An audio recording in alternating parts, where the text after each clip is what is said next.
Plan को ऐसे train करो कि 100 फ्रूट्स लग जाएं।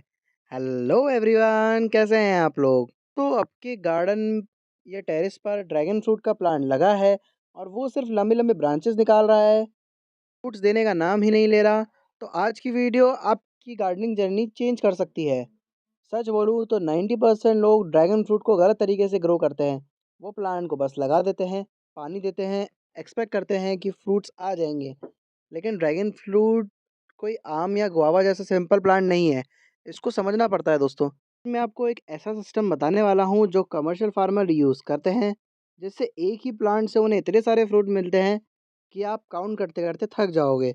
और सबसे अच्छी बात ये है, ये टेक्निक बिगिनर्स भी इजीली अप्लाई कर सकते हैं, क्योंकि हमने भी इसमें अप्लाई करके देख रहे हैं। देखते हैं कितने फ्रूट्स लगते हैं। सबसे पहले एक बेसिक चीज़ क्लियर कर लेते हैं। ड्रैगन फ्रूट का कोई नॉर्मल प्लांट नहीं है। ये कैक्टस फैमिली का प्लांट है। मतलब इसका नेचर थोड़ा अलग है। ये डेजर्ट टाइप का प्लांट है जो कम पानी में भी सर्वाइव कर लेता है। इसकी ग्रोथ क्लाइंबिंग और ट्रेलिंग दोनों होती है। अगर आप इसको ओपन छोड़ दोगे तो बस ये इधर उधर फैलता रहेगा, जैसे जंगल या फिर कोई क्रीपर। और प्रॉब्लम यहीं से स्टार्ट होती है दोस्तों। जब ब्रांचेस ग्राउंड टच करती है या रैंडम डायरेक्शन में ग्रो करती है, तब प्लांट कंफ्यूज हो जाता है। उसको समझ नहीं आता कि एनर्जी ग्रोथ में लगानी है या फ्रूटिंग में। रिजल्ट, ग्रीन जंगल बच जाता है प्लांट का पूरा, और फ्रूट्स बिल्कुल नहीं लगते। इसलिए प्लांट को एक अच्छी डायरेक्शन में ट्रेन करना दोस्तों बहुत ज़रूरी है। सेकेंड इंपॉर्टेंट पॉइंट ये है दोस्तों कि ये क्लाइंबिंग कैक्टस है। ये नेचुरली किसी सपोर्ट को पकड़कर ऊपर ग्रो करता है।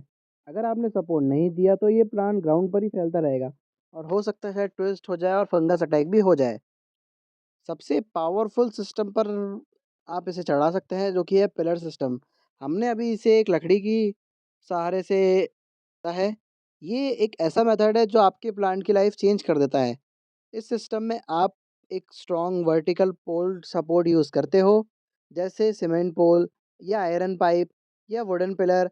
ये सपोर्ट सिर्फ प्लांट को होल्ड नहीं करता दोस्तों, बल्कि उसको एक क्लियर डायरेक्शन देता है। प्लांट को धीरे धीरे उस पोल के साथ ट्रेन किया जाता है। इसमें आपको उसको टाई करना पड़ता है, गाइड करना पड़ता है, ताकि वो सीधा ऊपर ग्रो करे। जब आप प्लांट टॉप तक पहुंच जाता है, तब उसका फ्रीली हैंग होने दे दिया जाता है। यहाँ से उसकी ब्रांचेस नीचे की तरफ गिरने लगती हैं, और सबसे मैक्सिमम फ्लावर्स और फ्रूट्स इसी हैंगिंग ब्रांचेस पर आते हैं। मतलब अगर आपने ये सिस्टम अप्लाई नहीं किया, तो आप ऑलरेडी हाफ रिजल्ट लूज़ कर देते हो। अगर मैं सिंपल एग्जांपल दूँ तो ड्रैगन फ्रूट का प्लांट सही डायरेक्शन में देना बहुत ज़रूरी है। अगर उसको गोल नहीं मिलेगा, वो बिज़ी तो रहेगा लेकिन प्रोडक्टिव नहीं बन पाएगा प्लांट। सेम चीज़ के प्लांट के साथ भी होती है। आपको उनको सही डायरेक्शन देना होता है। अगर आप पॉट में या फिर बॉन्साई बना रहे हैं, बिना सपोर्ट के वो ग्रो तो करेगा, लेकिन रैंडम डायरेक्शन में। जैसे ही आप उसको एक सिस्टम देते हो, पोल स्ट्रक्चर प्रूनिंग, वो सडनली ऑर्गेनाइज हो जाता है। हर ब्रांच एक पर्पस के साथ ग्रो करती है, और प्लांट अपनी एनर्जी सही जगह यूज़ करता है। ये माइंडसेट चेंज करना काफ़ी इंपॉर्टेंट है हमें। प्लांट को एक अच्छा स्ट्रक्चर देना बहुत ही ज़रूरी है दोस्तों। गार्डनिंग में सिर्फ पानी देना नहीं, बल्कि प्लांट को स्ट्रक्चर और फर्टिलाइज़र साइकिल अच्छे से देना बहुत ज़रूरी होता है। अब आते हैं दोस्तों एक क्रिटिकल स्टेप, टॉप प्रूनिंग। ये वो स्टेप है जो बिगिनर्स इग्नोर कर देते हैं और अच्छे गार्डनर्स यूज़ करते हैं। ये स्टेप नहीं यूज़ करते तो फिर रिज़ल्ट नहीं मिलता। जब प्लांट पोल के ऊपर टॉप तक पहुंच जाए, तब उसका टॉप कट करना ज़रूरी होता है। इससे प्लांट को सिग्नल मिलता है कि अब वर्टिकली ग्रोथ बंद करनी है। प्रूनिंग के बाद प्लांट जो होता है वो साइड ब्रांचेस निकालता है। ये ब्रांचेस धीरे धीरे हैवी होती हैं और नीचे लटकने लगती हैं। ये ब्रांचेस जो होती है, यही फ्यूचर की फ्रूटिंग का बेस होती है। अगर ये नहीं बनी तो फ्रूटिंग भी नहीं होगी। इसलिए याद रखना है, प्रूनिंग प्लांट को डैमेज नहीं करेगी, बल्कि उसको और प्रोडक्टिव बना देगी। और ज़्यादा फ्रूट्स लगेंगे, और प्लांट का स्ट्रक्चर बहुत ही स्ट्रॉन्ग और अच्छा बन जाएगा दोस्तों। ड्रैगन फ्रूट का एक गोल्डन रूल ये भी होता है दोस्तों, कि जो उसके फ्रूट्स होते हैं वो हमेशा न्यू ग्रोथ पर आते हैं, पुरानी ग्रोथ पर नहीं। ये कंसेप्ट हमें समझना बहुत ही ज़रूरी है। अगर प्लांट पुरानी और वीक ब्रांचेस से भरा हुआ है, तो वो सर्वाइव तो करेगा, परफॉर्म भी नहीं कर पाएगा अच्छे से। इसलिए प्रूनिंग सिर्फ शेप के लिए नहीं, बल्कि एनर्जी मैनेजमेंट के लिए भी ज़रूरी है दोस्तों। जब आप ओल्ड ब्रांचेस को रिमूव कर देते हो तो प्लांट अपनी एनर्जी सेव करता है। ये एनर्जी न्यू शूट्स बनाने में यूज़ होती है, और वही शूट्स फ्यूचर की फ्रूट्स को डेवलप करती है और साइज़ अच्छा बना देती है फ्रूट्स का।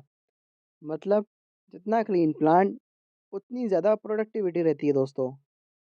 ड्रैगन फ्रूट का फ्लावर एकदम यूनिक होता है। ये सिर्फ रात को ही खिलता है और सुबह तक पूरा बंद हो जाता है। इसका साइज़ बड़ा होता है और स्मेल भी काफ़ी अच्छी होती है। ड्रैगन फ्रूट के जो फ्लावर होता है उसको क्वीन ऑफ द नाइट भी कहा जाता है। ये फ्लावर सिर्फ एक दिन के लिए होता है ओपन। इस शॉर्ट टाइम में इसका पॉलिनेशन होना बहुत ज़रूरी है। अगर इस टाइम पॉलिनेशन नहीं हुआ तो फ्लावर गिर जाएगा और फ्रूट नहीं बनेगा दोस्तों।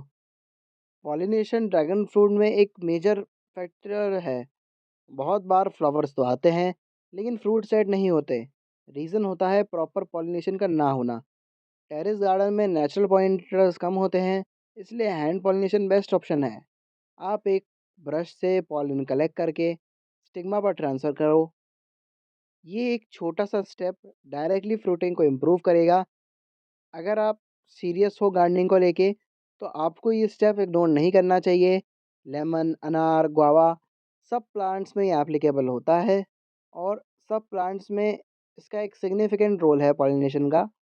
अगर ये नहीं होता है तो फ्रूट्स इतने नहीं बनते, या फिर जो फ्रूट्स बनते हैं उनकी क्वालिटी इतनी अच्छी नहीं होती है दोस्तों। अब आते हैं कुछ एडवांस स्टेप्स जो आपको नेक्स्ट लेवल के रिजल्ट देंगे। ड्रैगन फ्रूट को फुल सनलाइट चाहिए, मिनिमम 6 से 8 घंटे की सनलाइट। सॉइल इसमें हमेशा हमें वेल ड्रेनिंग यूज़ करनी है, जिसमें पानी रुके ना रहे। फ्लावरिंग टाइम पर पोटैश फर्टिलाइज़र यूज़ करना चाहिए। फ्लावरिंग के टाइम पे ओवर वाटरिंग हमें अवॉइड करना है दोस्तों, ये सबसे कॉमन मिस्टेक है। और रेगुलर प्रूनिंग मेंटेन रखना है हमें इसको, ताकि ये एक प्रॉपर शेप ले। अगर आप रेगुलर प्रूनिंग करते हो तो ये प्लांट को एक्टिव रखता है दोस्तों। प्लांट की ग्रोथ जो होती है उसको एक सिग्निफिकेंट तरीके से, बहुत ही अच्छे तरीके से बढ़ा देता है, और आपके जो फ्रूट्स होते हैं वो भी बहुत ज़्यादा आते हैं। तो दोस्तों, आप आज की वीडियो में समझ गए होंगे कि ड्रैगन फ्रूट की सिर्फ ग्रोथ नहीं, बल्कि उसको ट्रेन करना भी ज़रूरी है। अगर आपने सही सिस्टम अप्लाई किया तो एक प्लांट से 50 फ्रूट्स तक आराम से आ सकते हैं, और ये पॉसिबल भी है दोस्तों। ड्रैगन फ्रूट का जो प्लांट होता है ये काफ़ी लो मेंटेनेंस प्लांट है, पर इसमें थोड़ा शेप और हल्का-हल्का फर्टिलाइज़र का ध्यान रखना थोड़ा ज़रूरी होता है दोस्तों। अगर आपके पास भी ड्रैगन फ्रूट का प्लांट है तो आप स्टेप ज़रूर करना और बताना क्या रिज़ल्ट मिला। ये हाई वैल्यू प्लांट है। आज से ही आप अपने प्लांट को ऑब्ज़र्व करो और इम्प्रूवमेंट स्टार्ट करो। अगर आज की वीडियो हेल्पफुल लगी हो तो लाइक करना, शेयर करना, सब्सक्राइब करना। मिलते हैं नेक्स्ट वीडियो में नए टॉपिक के साथ। तब तक के लिए हैप्पी गार्डनिंग।